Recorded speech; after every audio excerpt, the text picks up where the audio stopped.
The last signal came with broken words, full of fear. Across the stars, the alien voice cried through static, "Please, help.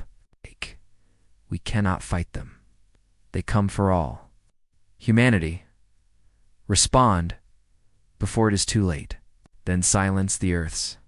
Listening stations caught the signal late at night. Operators froze as they replayed it again and again. It was no test signal, no trick. It was real. Somewhere far beyond human borders, another civilization was begging for help. But why?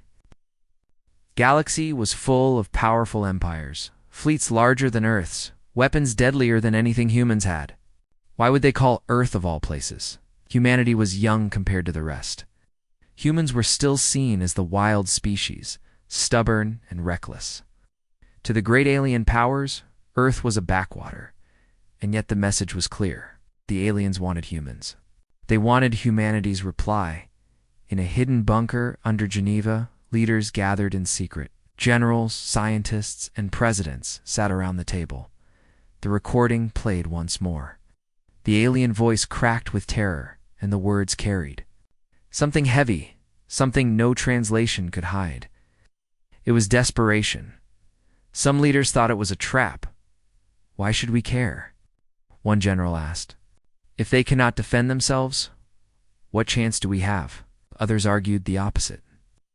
If an enemy can scare them, then one day that same enemy will come for us. We must learn what we are facing. The room grew silent when the oldest admiral of Earth's fleet spoke. His voice was calm, but his eyes were sharp. They asked us, not anyone else. That means they believe we have something the others do not. The question is what? Outside, the people of Earth did not yet. No, the world was normal. Children went to school, factories built machines, cities glowed at night. But above the sky, the stars were waiting. And in those stars, something terrible was moving closer. Days later, another fragment arrived. This one was worse. The alien voice was screaming, "They cannot be stopped. Our fleets fall. Our worlds burn." Humanity reply before. Static swallowed the rest. No more signals came. The scientists traced the message's origin. It was from the Orion Arm, near the edge of space where human colonies were still new. The aliens were close, too close. If their enemy kept moving forward, Earth would soon be in danger. A decision had to be made. Humanity could ignore it, stay hidden, hope the storm passed, or they could reply. The debate was long and bitter. Some said humanity should not reveal its strength. Others whispered that maybe this was destiny, that humans were born to fight in places others could not. One leader finally asked, "What if our answer changes everything? What if by replying we show them who we really are?" In the end, humanity sent a reply. It was not full of fear. It was not begging. The words were simple, sharp, and carried. "Across the void, like a blade of fire, we hear you. We will come." The moment the message was sent, the whole world shifted. Soldiers of Earth felt it in their bones. The fleets began to move. Across the colonies, volunteers rushed to enlist. Factories turned to war production. Hidden projects machines never revealed before were prepared. What the aliens feared was coming closer. And what they did not understand was that humanity had been preparing for enemies like this for a long time. Humans had learned from every war, every mistake, every loss. The galaxy had laughed at Earth for being violent, for never giving up, for always fighting. Now that very nature was about to be unleashed. The aliens had made a final plea. Humanity's reply was not just words. It was a promise, but none of them, neither the aliens begging for help nor the enemies burning there. Worlds could imagine what was coming. For when humanity answered a call for war, the galaxy itself would change forever. The alien plea had shaken Earth. But the reply had done something great. It had united it. For the first time in centuries, the old rivalries and endless arguments between nations grew quiet. Humanity had one voice now, and that voice had promised war. The fleets of Earth began to move. In orbit above the planet, giant carriers powered up. Warships, sleek and armored, lined the dark sky like steel stars. Crews boarded in silence, some whispering prayers, others grinning with grim excitement. For many, this was not just duty, it was history. Yet the enemy was still unknown. The distress call had never named them. Only fragments were clear. They cannot be stopped. They are burning us. In the War Council, Earth's best minds argued over what kind of enemy it could be. Some thought it was the Varrock, a hive species known for endless numbers. Others believed it might be the Khadreen, machines without mercy. But none were certain. What was certain was this: whoever could bring fear to an old and advanced civilization was no ordinary foe. The first ships to depart were scouts, small, fast, and armed with stealth. They raced through slipspace toward the Orion Arm. Their mission was simple: see what was left. Days passed. Silence. Then, one transmission returned. The voice of the scout captain was steady, but beneath his tone, fear leaked through. We have reached the coordinates. There are no living signals, only ruins. Cities glassed. Space littered with wrecks. And something else. Machines. Thousands of machines, harvesting the dead. The council chamber went cold. Machines. Self-replicating. Endless. A swarm. The admiral leaned forward. So the stories were true. Centuries ago, ancient warnings had been found in alien ruins, carved into walls of forgotten worlds. Spoke of the endless steel, a machine plague that devoured everything. Most empires dismissed it as myth. But humans had listened, had prepared. On the colonies of Mars and Titan, secret programs had been running for decades. Weapons. Built not for other empires, but for nightmares. EMP warheads, storms, nanovirus disruptors. Humanity, in its paranoia, had imagined an enemy just like this, how that paranoia might save them. The first battle came sooner than expected. A human outpost near the frontier reported strange signals. Before reinforcements arrived, the enemy struck. Not ships in the normal sense clouds of machines, like black dust with teeth. They tore through satellites, shredded defenses, and rained death on the surface. But this time, the machines did not face helpless aliens. They faced humans. The outpost commander, an old soldier named Colonel Hayes, stood on the walls as the sky burned. His men and women were afraid, but his voice was steady. We are not running. We are not begging. We hold the line. The first machine swarm descended like a storm. They met fire. Tanks rolled out of bunkers, cannons blazing. Railguns screamed. Fighters dove through the clouds, cutting swaths of fire in the dark. And then came the human surprise. Hayes gave the order, and hidden towers lit up with blinding arcs. A new weapon-and atmosphere.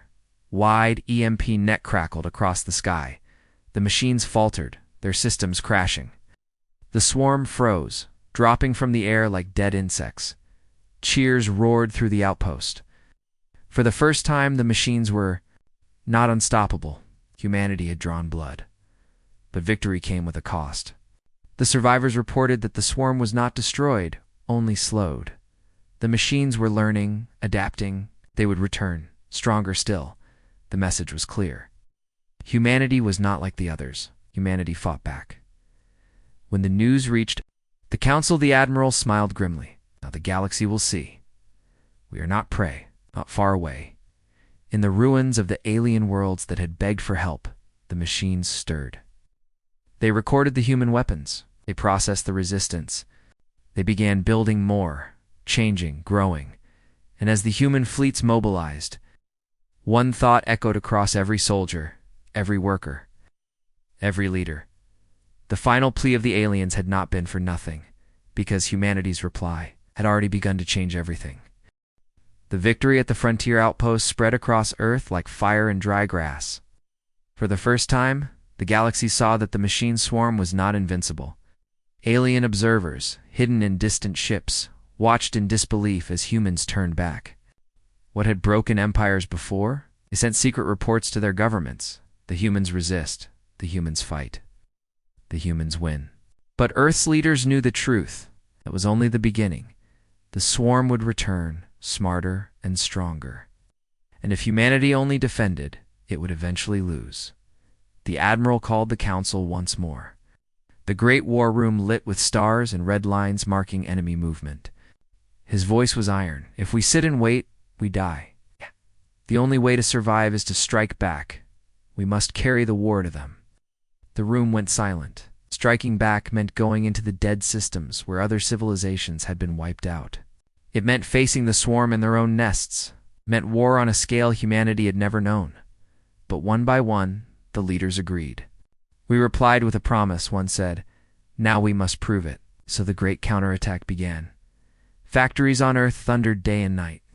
Shipyards in orbit grew alive with activity, birthing destroyers, carriers, and experimental war. Machines. On Mars, massive cannons called Thunder Lances were mounted to ships designed to punch through machine hives. On Titan, strange weapons built from old alien blueprints were activated gravity disruptors and plasma storms. Most of all, humanity prepared something the swarm had never faced before: human unpredictability. Every plan had backup plans. Weapon had hidden tricks. Humans were not the strongest species, nor the smartest, nor the oldest, but they were the most stubborn. And stubbornness was a weapon too. The first offensive fleet launched. Hundreds of ships, their engines glowing like fireflies in the black. Soldiers strapped into dropships, whispering to each other. Some were afraid, but others smiled with that strange human grin, the kind that appeared when danger was close and death was certain. Their target was a dead system once belonging to the aliens, who had sent the first Plea. The swarm had destroyed it months ago. Humans would take it back or die trying. When they arrived, silence greeted them. No living signals, only wreckage, drifting like bones in the dark. But beneath the silence, scanners picked up movement. Small at first, then larger, then massive. The swarm was waiting. It began as a whisper, then became a roar. Machine clouds rose from the ruined planet, swarming in numbers that blotted out the stars. Metallic wings, blades, and living storms of steel moved toward the human. "Fleet!" The admiral's voice cut through every comm. "Steady, hold, wait for my mark." The swarm charged at the last second. The admiral gave the order. Now, the fleet unleashed fire. Missiles streaked across the void. Railguns thundered. EMP bursts lit the dark like suns. The first wave of machines shattered, torn apart in brilliant explosions. But the swarm kept coming. They crashed into the human fleet, ripping into holes, swarming over decks, cutting through armor. Ships exploded. Thousands died. Still, the humans did not retreat. Then, the second surprise came. From behind the swarm, hidden ships uncloaked, smaller human vessels had circled the system unnoticed. Now they struck from the rear, hitting the swarm with burning plasma storms and gravity disruptors. The swarm twisted in confusion, their perfect patterns broken. On the ruined planet's surface, human dropships landed in fire. Soldiers stormed the old alien cities, fighting machines in streets filled with ash. Explosions shook the ground. Men and women with rifles, grenades, and sheer willpower held against metal Mostra. Start one squad. Surrounded and nearly crushed, set off a hidden charge that collapsed an entire machine hive tower. The blast echoed like thunder across the ruins. Back in orbit, the flagship Iron Resolve fired the first Thunder Lance. A beam of white fire, thick as a mountain, tore through the largest swarm ship. The machine Leviathan split apart, burning in silence as debris scattered into space.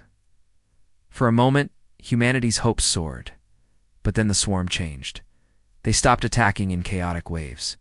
They pulled back, regrouped, and formed new shapes. Massive constructs began to merge together, ships fusing into something larger, darker, deadlier. A machine colossus was being born in front of them, forged from the wreckage of its own fallen. The admiral's jaw tightened. He whispered words no one else could hear. "So this is how you adapt." The battle was far from over, and as the machine colossus turned its burning eyes toward the humans, every soldier in the fleet realized the same thing: humanity had struck first. But now the swarm was ready to answer. The machine colossus rose. like a nightmare made of steel and fire. It was larger than any warship humanity had ever seen, a living fortress forged from the wreckage of its own swarm. Its body glowed with strange energy, and its voice, if it could be called that, echoed across comes as static and distortion. Like a chorus of broken machines screaming at once, the human fleet froze for a moment. Even hardened soldiers felt the weight of fear pressing against their hearts. For years they had imagined fighting machines, but none had expected this. This was not just a swarm. This was evolution. The Admiral's voice cut through the silence. Calm, unshaken. All ships hold formation. Do not scatter. Remember, this is not a god. It is a machine. And machines can be broken. The Colossus moved. Faster than something so huge should move. A beam of white-hot energy lanced from its core, slicing through 3 destroyers at once. The ships broke apart, burning silently in the void. Alarms echoed across the fleet, but humanity did not retreat. They pressed forward. Carriers launched wave after wave of fighters, diving through the black like angry hornets. Railguns fired in unison, their rounds slamming into the giant's armor. Explosions dotted its surface, but still it advanced. On the ruined planet below, soldiers looked up at the sky as the battle raged above them. The ground shook with falling debris, pieces of shattered ships raining down like meteors. Yet the soldiers did not stop. They kept clearing out nests of smaller machines, buying time for the fleet above. In orbit, the Admiral gave a new order. Thunder, lance charge, and fire. The flagship's super weapon roared again. A burning column of pure light speared, the Colossus cutting deep into its armored chest. For a moment, the giant staggered. Hope surged through the fleet, then the Colossus answered. It opened ports along its body and released swarms millions of smaller drones, faster and sharper than before. They streaked into the human formation, slamming into holes, cutting engines, boarding ships like living blades. Entire cruisers went dark as the machines consumed them. The Admiral's second-in-command shouted, "We're losing too many. Need to pull back?" But the Admiral shook his head. His voice was iron. "If we run now, we will never stop it. Humanity stands here." Deep inside the flagship, engineers scrambled. The Thunder Lance was overheating. One more shot might destroy the weapon or the ship itself. They reported the danger. The Admiral listened in silence, then said only 2 words. "Do it." As the flagship prepared for its final strike, the soldiers on the planet below made their own desperate move. Colonel Hayes and his squad fought their way into the heart of a machine hive. Every hallway was filled with blades and claws. Every shadow hid death, yet they pushed on. Hayes knew their mission, to plant a disruptor charge at the hive's core. If it detonated, it would send a chain reaction through the swarm's network, weakening the Colossus above. One by one, his squad fell. Men and women cut down by claws of steel, torn apart in flashes of fire. Still, Hayes moved forward. Wounded, bleeding, he reached the hive's heart. Machines closed in around him, metal teeth glinting in the dark. With his last strength, Hayes armed the charge. His voice went out on the coms, steady, even as death closed around him. For Earth, for humanity. Lighted up, the sky burned. Hive below exploded in a storm of fire, the blast ripping through the swarm's network. Above, the Colossus faltered, its movements stuttering, its glowing eyes dimming for a heartbeat. Now. The Admiral roared. The Thunder Lance fired one last time. The beam tore through the Colossus's core. Light consumed it. The giant machine shuddered, fractured, and finally, with a silent scream across the stars, it broke apart. Cheers erupted across the fleet. Humanity had done it. They had slain the impossible. But celebration was short. Even as the Colossus died, sensors lit up with new signals, or swarms were coming. Dozens. Hundreds. The enemy was endless. The Admiral stood on the bridge, staring. At the stars filled with red markers of incoming threats, his voice was low but steady. This war is only beginning. Then every soldier, every worker, every leader across Earth would soon learn the first great battle had been won. True test of humanity's reply was still to come. The wreck of the machine colossus drifted in silence, burning fragments scattering like dying stars. Humanity had stood its ground. Humanity had won. But the victory tasted bitter. Thousands of soldiers were gone. Half the fleet lay in ruins. Colonel Hayes and his squad had never returned from the surface. And across the stars, the sensors told a cruel truth. More swarms were coming. Not one. Not 200s. The endless steel lived up to its name. The Admiral returned to Earth with the survivors. The fleet limped into orbit, scarred and broken, but alive. People cheered their return, banners waving in the cities below. They called it the first miracle of mankind. Songs were written. Children drew pictures of the Colossus exploding. Hope filled the air. But inside the War Council, the mood was far darker. Maps of the galaxy burned red with markers of incoming threats. Colonies near the frontier were already lost. Supply lines were under attack. Every projection showed the same result: humanity could not hold forever. One scientist, her voice trembling, spoke the truth aloud. They do not tire. They do not stop. For every swarm we destroy, they build 10 more. This is not a war of fleets. This is a war of survival. If we only fight them head-on, they will drown us. The Admiral nodded slowly, and we must stop fighting them on their terms. We must change the rules. The room turned silent. Everyone waited. The Admiral's eyes were sharp, cold as steel. We cannot kill them faster than they build. So we will not fight their numbers. We will fight their heart. Somewhere in this swarm, somewhere in the dark, there is a core. A source, a mind. If we cut it out, the rest will die. The council erupted in argument. Some called it madness. Some whispered that no one had ever found such a core. Others said it might not even exist. But the Admiral's voice silenced them. All. Every machine has a maker. Every swarm has a will. Find it tanned, we can end this. So humanity began to search.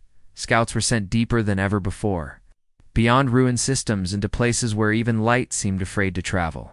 Signals were traced, data compared, strange patterns hunted, and slowly a map began to form. The swarm was not random, spread like rivers from a single ocean. All streams of destruction pointed back to Ward 1, placed the Dark Zone, a region of dead stars at the edge of the galaxy, place no living fleet had ever returned from. The Admiral tapped the map. There, that is where it waits. But before humanity could strike, the swarm struck again.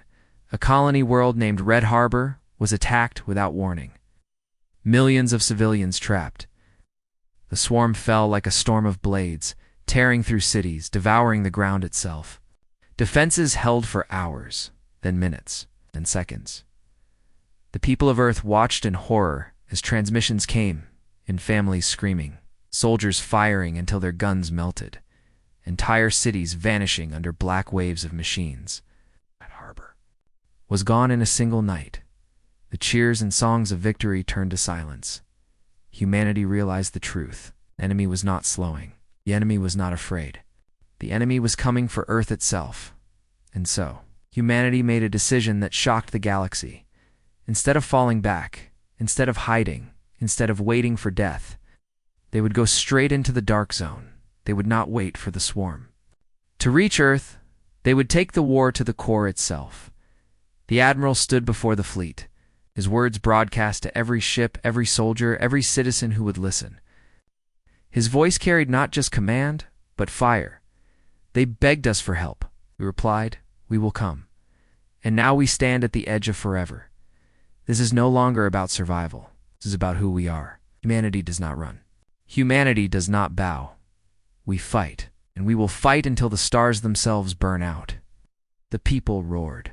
Soldiers saluted. Factories worked without sleep. Families said goodbye to loved ones with tears in their eyes, knowing they might never return. The greatest fleet humanity had ever built began to gather, larger than anything before. Every weapon, every experiment, every secret project was loaded onto ships. The flagship Iron Resolve was rebuilt, its thunder lance stronger, its armor thicker, and in hidden bays. New machines, Human-made war beasts of steel waited to be unleashed. The course was set. Into the dark, sold the source of the swarm. Sold the heart of the endless steel. The Dark Zone had always been a place of whispers. Even before the swarm, ancient traders spoke of stars that flickered out without warning, ships that vanished into silence, of ruins floating in the void with no history to explain them. Most empires marked it on their star maps with a single word: forbidden. Now humanity's fleet was diving straight into it. The journey began with silence. The further they traveled, the stranger the stars became. Suns dimmed to red embers. Dead. Worlds circled black holes. Entire systems looked as if life had never touched them. The soldiers whispered to each other in the long nights, wondering if they were flying into the graveyard of the galaxy. On the bridge of the iron, resolve. The admiral stood tall. He did not show fear. His voice was steady, his commands sharp. But in his eyes, he carried the same question as every soul on board. What waits for us in the dark? Days passed. Then the first signs came. Scout ships picked up strange transmissions, not the broken static of the swarm, but patterns' voices. Buried in the noise, some thought it was the swarm mimicking speech. Others thought it was ghosts, the last echoes of dead civilizations. The recordings were haunting. Run, you cannot. Endless. Do not come, it waits. The scientists worked to decode them, but the admiral gave a simple order: do not stop, do not turn back. We go forward. Fleet crossed the border. The Dark Zone swallowed them. The first enemy attack came without warning. From the black shapes emerged, not swarms this time, but massive constructs.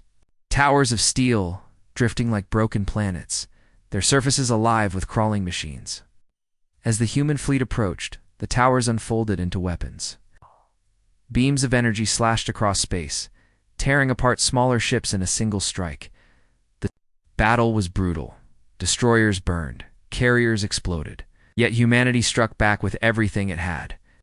Thunder lances fired, carving holes into the towers. Plasma storms tore through machine ranks. Human fighters outnumbered 100-1, dove fearlessly into enemy clouds, blasting and cutting until they vanished in fire. It was not order that won those fights, it was chaos. Human chaos. Where machines moved with perfect patterns, humans broke every rule. They charged when they should retreat. They feinted weakness only to spring traps. What? They fought like predators, not prey, and slowly, impossibly, they pushed through. But every victory had a cost. The fleet grew thinner. The soldiers on board grew tired. And deeper in the Dark Zone, the enemy grew stranger. The next system they reached held ruins not human, not swarm, but ancient. Massive structures floated in. Orbit built of stone and metal, larger than cities. Symbols no one could read covered their walls. The scientists whispered that these were the first ones. A civilization that had died millions of years ago. Inside the ruins, the humans found evidence of a war older than memory. Skeletons of species no one could name. Weapons rusted too. Dust. And at the heart of it all, carvings showing machines rising against their creators. The admiral looked at the carvings for a long time. "This has happened before," he said quietly, and it destroyed them. The soldiers felt the weight of history pressing down. Humanity was not the first to face the endless steel, but perhaps they were the first to carry the madness too. Fight it all the way to the heart. As they left the ruins, the swarm struck again. But this time, something new came with it. From the void rose shapes unlike anything seen before. Not towers, not swarms. Colossi. But Titans machines shaped like the species they had devoured. One looked like a serpent of metal, its body, the size of a continent. Another was a vast insect, wings shimmering with plasma. These were no simple war machines. These were monuments of terror, forged to remind every living thing what the swarm had consumed. The fleet shook with fear. Even the bravest soldiers whispered prayers. The admiral's voice came cold and sharp, steel or flesh. "It does not matter. Aim, fire, and kill it." The sky became fire. Humanity fought titans in the graveyard of forgotten empires. Ships were torn apart, soldiers burned in their cabins, but still the humans held the line. When the battle ended, half the titans drifted, broken, the other half retreating into the void. Humanity stood bloodied but unbroken, and as the fires faded, the fleet saw something at last. Beyond the ruins, beyond the swarm, deeper in the dark zone, there was a glow. A sphere of black light pulsing like a heart. The admiral stared at it. His voice was a whisper carried through the comms. The core. We found it. The soldiers looked at that dark heart and felt a chill deeper than any battle had given them. Because in its pulse, they did not just hear machines. They heard something else, something alive. The swarm was not only metal, it had a mind. The core pulsed in the dark like a black star. Every beat sent ripples through space, and with each ripple, the swarm moved as one. The soldiers could feel it not just through sensors, but deep in their bones. It was like standing near a great predator and knowing you were prey. The admiral stood on the bridge of the Iron Resolve, staring at the sphere of shadow. "There it is," he said softly, "the heart of the endless steel." But the truth was worse than they imagined. The scientists worked quickly, scanning the sphere. Their voices trembled as the data came through. "Admiral, it's not only machine. There is organic matter inside. Living tissue, neural patterns. It's not just code. It's a mind." Right. The room went silent. Soldiers and officers alike felt a chill creep down their spines. The swarm was not a blind plague. It was alive, it thought, it wanted. And now it knew humanity was here. The core flared. The darkness shook. From its surface, more swarms poured out. More titans rose. More weapons than the human fleet had ever faced. It was as if the galaxy itself was bleeding machines. The admiral gave no time for fear. His voice was iron. "All ships forward, we finish this." The fleet charged. The void became fire and death. Human destroyers hurled themselves into enemy ranks, ramming when their weapons failed. Fighters tore through clouds of drones, detonating their own reactors in suicide strikes. Every man and woman fought like it was the last day of existence, because it was. The Iron Resolve led the way, its thunder lance burning holes through titans, its armor cracking under endless fire. Around it, carriers vomited flames as swarms consumed them. But still, humanity pressed forward. On the surface of a broken titan, soldiers landed. They fought through metal corridors alive with crawling. Machines planting disruptor charges to tear open paths toward the core. Whole squads vanished in screams, but the survivors kept moving. Then came the voice, not through comms, not through speakers, but directly in their minds. "You are different." The soldiers froze. The voice was vast, ancient, like thunder echoing inside their skulls. Others begged, others hid, others died, but you fight. The admiral felt it too. His jaw tightened. He spat the words like a curse. "You speak." The voice rolled back, cold and calm. "We are hunger. We are evolution. Flesh builds. Steel survives. All become us. You will too." Bridge crew shook with rage and fear. One young officer screamed at the empty air, "We will never become you." The admiral's eyes burned. "Fire again. Show it our answer." As the thunder lance roared, carving another wound into the core's surface. The black sphere shuddered, shrieking through every soldier's mind. But the swarm did not break. It grew angrier, stronger. On the battlefield, humanity was dying. Ships were gone, fighters destroyed, soldiers cut down by endless blades. For every titan that fell, two more appeared. The swarm's mind laughed inside their skulls. "Endless. You cannot end us." And then, from the chaos, a desperate plan was born. The scientists on board the Iron Resolve shouted over the noise, "Admiral, die. The core's mind is linked through neural tissue. If we deliver a virus, not data, but human memory, it could overload it. It cannot process what it does not understand. It cannot endure what it cannot control. Humanity itself can be the weapon. It was madness. No one knew if it would work. But there was no time left. The Admiral turned to his crew. Prepare the upload. All of it. Every memory of our wars. Our pain. Our fire. Show it what humanity is.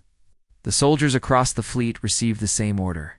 From dying trenches to burning decks, from broken cockpits to collapsing corridors, they linked their neural implants to the system. The swarm core pulsed again, mocking them. Futile. And then humanity struck not with steel, but with soul. Billions of human memories poured into the core. Images of ancient wars, screams from battlefields, the fire of revolutions, the stubborn will of soldiers who never surrendered. The laughter of humans standing at the edge of death still. Unbroken, the swarm shuddered. The black light flickered. For the first time, the endless voice faltered. What is this? The memories kept coming. Humanity's chaos, humanity's rage, humanity's love, humanity's refusal to die. The swarm's perfect patterns, shattered beneath the weight of madness and hope mixed together. And as the Admiral watched the core tremble, he whispered, "That is our reply." The core screamed. Across the battlefield, Titans froze. Swarms collapsed. Machines fell silent, shaking like insects in fire. The black sphere writhed, tearing itself apart under the storm of human thought. But it was not dead yet. Its last words, burned in every human mind, full of fury and promise. You burn bright, but bright fires die fast. We will return. Ow! The core began to collapse inward, a dying star of black light. The Admiral raised his hand. All ships. Pull. Back, now. The fleet turned, fleeing as the dark zone exploded in fire. Behind them, the heart of the endless steel shattered, but its echo followed in silence. Humanity had won, but not ended it. The war was not over. It had only begun. The stars above Earth flickered like distant memories, as if the galaxy itself had felt the tremor of what had just happened. Humanity had broken the endless steel. But the victory had come with the taste of Ashdod. The core of the swarm had exploded in the dark zone, sending ripples of energy through the galaxy. The black sphere collapsed into nothingness, leaving only the silence of space in its wake. But that silence was not peace. It was a promise. The fleet returned, battered and broken. The ships that made it back to Earth were not the sleek, glorious vessels that had launched into the dark zone. They were scarred and worn, their hulls battered by 100 battles, their crews exhausted, grieving. The people of Earth cheered. As the ships docked, they celebrated as if they had won the war, and they had but only the first part. The battle was over, but the war was still waiting. The Admiral stood on the balcony of Earth's command center, looking out at the horizon. The sun was rising over a world that had seen so much death, yet still stood. It was a strange feeling, victory mixed with dread. His thoughts were interrupted by a voice behind him. "Admiral, the message is coming in from the colonies." He turned slowly. A communications officer handed him the transmission.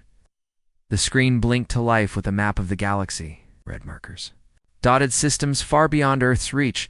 "This is from the Terran colonies on Titan and Mars, sir," the officer said. "They're reporting strange activity. Not the swarm, but something else. Something new." The Admiral's heart tightened. What is it? Their reports are vague, but they're seeing shadows. Shapes moving in the dark. They're calling it the Echo. The Admiral stared at the screen. They will return, and we will be ready. The War Council gathered once more, but this time the room was filled with a quiet tension. They knew the truth. Humanity had beaten the swarm's heart, but the swarm was a thing of endless hunger. It would find another way, another mind to consume. And when it did, it would strike again, stronger than before. A leader from one of the colonies stood and spoke, his voice firm. "We're not ready for what comes next. We only fought one part of the swarm, the mind. What happens when the rest of it awakens?" Another officer replied, "We have to rebuild." have to rearm, and we need to prepare the rest of the galaxy. The swarm's core is dead, but the endless steel. It's more than just a machine. It's a part of something larger, older, and it's alive. The Admiral nodded. He had already prepared for this moment. He knew the swarm's mind had been just a fragment, a single cell in a much larger, incomprehensible organism. When the core shattered, it would take years for the swarm to rebuild. But when they did, the echo would come. The question was, what would humanity do next? We need allies, the Admiral said, his voice low. We cannot face the endless steel. Alone, we will form an alliance. Every species in the galaxy must stand together, or we will fall. Together. Across Earth, the people listened. Some feared the worst. Others rallied, proud of humanity's resilience. The fleet began rebuilding, factories roaring to life once more. Weapon systems being developed, new technologies being tested, humanity had faced the unknown and survived. They had found a way to fight against the endless steel, and they would find a way to end it once and for all. The rest of the galaxy watched from the shadows. Some species sent transmissions of support, while others remained silent, waiting to see what would happen next. But even in the darkest corners, the legend of humanity's fight spread like wildfire. No longer seen as just the wild species, humans had earned their place as a power to be reckoned with, and in the deepest parts of space, where the swarm once thrived, something new stirred. The echo moved in the dark, its shadows lengthening across forgotten star systems. It was a fragment, a shard of the mind that had been defeated, but it was growing. In the silence left by the core's destruction, it began to weave itself back together. Pieces of ancient machinery, organic and metal, merged into something darker. The swarm was not gone. It was waiting. It was learning. And this time, it would be different. Back on Earth, humanity's leaders prepared, knowing that the future was uncertain. The swarm had been a terror, but they had faced it with fire and spirit. They had fought not as a species to survive, but as a species to win. And now, they would stand united, for the galaxy was not just their home, it was their battlefield.